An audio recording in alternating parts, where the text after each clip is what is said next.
Welcome to Stories Podcast. I'm your host, Amanda Weldin. Today's story is called Hey Little Mouse, an adaptation of a Korean folktale written for you by Daniel Hinds. Thanks! Enjoy the episode. Hey Little Mouse! Once upon a time, in ancient Korea, there were 3 birds who lived together in the trees.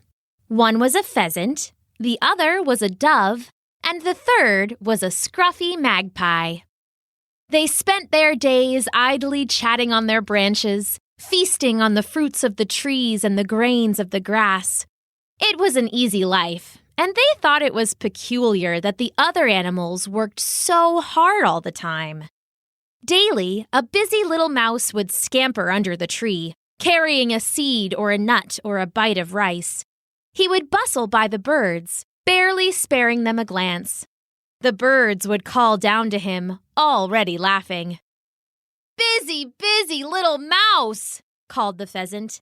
"Why don't you come relax with us for once?" "Look at that little scamp," said the dove.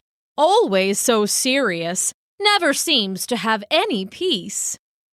"I can't believe it," said the magpie. "What a solemn fellow! Mouse, you! Why don't you just take it easy for once?" The mouse didn't stop running, but he called over his shoulder, a fat berry in his paws. "For once? That's all you do is take it easy! I relax after my work is done. You should do the same." "Don't tell us what to do, you miserable killjoy," said the dove. "If I were any bigger, maybe I'd eat you for dinner." The mouse gave a little eep and ran faster, nearly tripping over his own tail. The birds laughed again, and so it went, day in and day out, until it didn't. One long summer, there was a terrible drought. The rain refused to fall, the rivers slowed to sluggish streams, and the ground dried and cracked like burnt toast.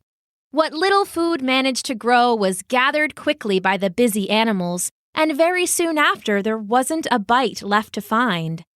It was a hard time, and many of the animals were getting a little desperate. In particular, the pheasant, the dove, and the scruffy magpie. "I'm so hungry my stomach isn't just rumbling," said the pheasant. "It's shaking my belly button clean off." The dove laid across a nearby tree branch, plucking at the dry, leafless bark.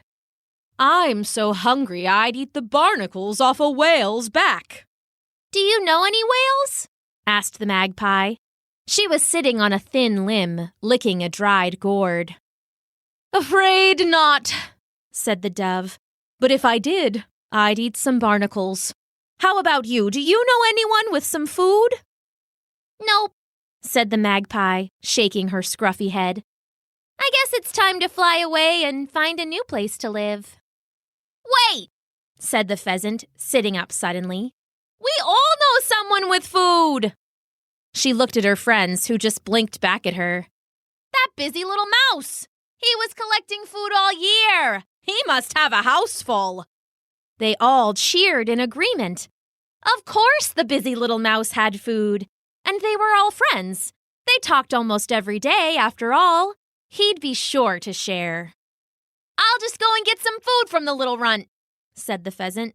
"Come on, get your appetites ready, friends." The pheasant went flapping through the dry, thirsty forest, and the other birds got in formation behind her. All around them, the dead, bare trees reminded them of their empty stomachs. The pheasant's own belly growled menacingly as she landed by the big, crooked tree the mouse called home. "Mouse! Hey, you! Mouse!" She leaned in close to a hole nestled in the roots. "Hey, little mouse, all clean and thorough. You've got food stashed in your burrow. I'm much bigger and tougher, too, so I'm gonna get some food from you. FOOD for me. Give me some of your food."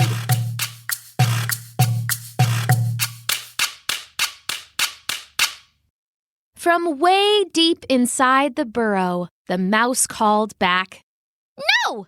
You made fun of me all year and made my walks miserable. Oh, come on now, said the pheasant. It was just a bit of fun. Can't you take a joke? Give me some food. It wasn't a joke to me, shouted the mouse. So no, I won't share. Just go away. That's it, you little twerp. I'm getting that food.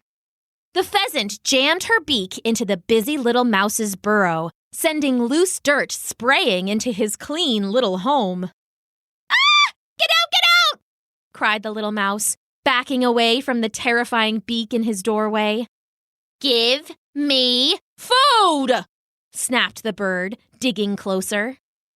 The little mouse grabbed a burning log from the fire, swinging it wildly as the hungry beak inched closer. With luck, he got the pheasant on one cheek and then the other in a spray of cinders. The bird crowed in pain and backed out of the burrow. Her cheek still burning, she turned and flew away to find some food. And this is why pheasants still have red cheeks to this very day. The dove and the magpie watched what happened with wide eyes. The pheasant was driven away, said the dove, by that tiny rapscallion mouse. Didn't it seem like she maybe deserved it? Asked the magpie. She went a little wild there. Wild? Wild? I'll show you wild. The dove flapped down from the trees and landed by the mouse's front door. Mouse, listen up, you little ingrate. He leaned in close to the hole nestled in the roots. Hey, little mouse who thinks he's tough. You've got food and I'll get rough. I'm much smarter and stronger too, so I'm going to get some food from you. F-double-O-D for me. Give me some of your food.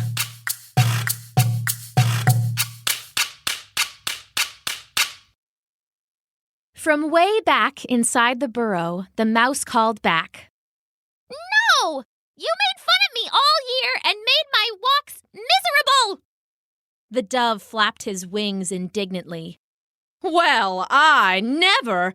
It was just some teasing. Where is your sense of humor, you cad? This was never funny to me, shouted back the mouse. Now leave me alone! You didn't bother to get any food, so now you can go and fly off and find some. It's no problem of mine. No problem of yours? No problem of yours? Screeched the dove. I'll make it your problem, you greedy little furball! Like the pheasant before him, the dove drove his beak into the mouse's burrow. The mouse was ready this time and leapt forward with a shout. By my whiskers, you'll never have my food! He cried, and brought down his fire poker like a warhammer on the greedy bird's head. The dove squawked and wriggled away, shaking free of the dirty roots. The mouse raised the fire poker menacingly, and the dove stumbled backwards further. His head already bruised blue, he turned and flew away to find some food.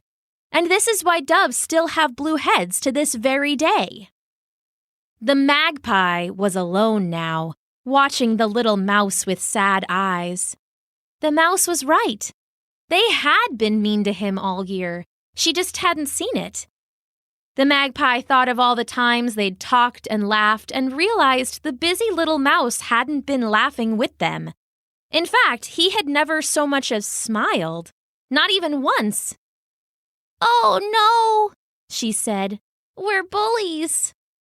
And her friends had gone and kept acting like bullies, even when they needed help. It's no wonder the busy little mouse reacted the way he did. He deserved better, and the magpie resolved to give it to him. Mouse, please excuse me. A moment of your time. She leaned in close to the hole nestled in the roots. Hey, little mouse, so well prepared. I know that we've never really cared, but you were right and we were wrong. So I'm saying sorry with this song. S-O-R-R-Y, say I. Maybe we can be friends?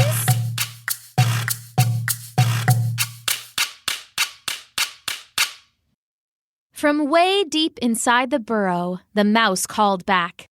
Friends? Really? This isn't another he asked sarcastically. No, I promise, said the magpie. We came to you when we wanted food, and my friends were still rude, even when they needed your help. I'm sorry we teased you. You didn't deserve that. And I'm sorry it took a drought for me to realize. You were just being careful. And it turns out you were right. Thank you, squeaked the mouse, eyes wary as though still expecting a trick. Is there anything I can do to make it up to you? Asked the magpie. The mouse paused and thought for a while, but decided there was only one thing he really wanted. Well, said the mouse, I could use a friend. He paused for a moment, his whiskers twitching. Do you want to stay for dinner? I do, if you can forgive me, said the magpie. I do, if you can remember to be nice. And they both agreed. And the magpie fixed the burrow while the mouse cooked, and they had a wonderful dinner. And this is why magpies still gather lots of food just in case to this very day. Because they learned from a very busy and prepared little friend. The end.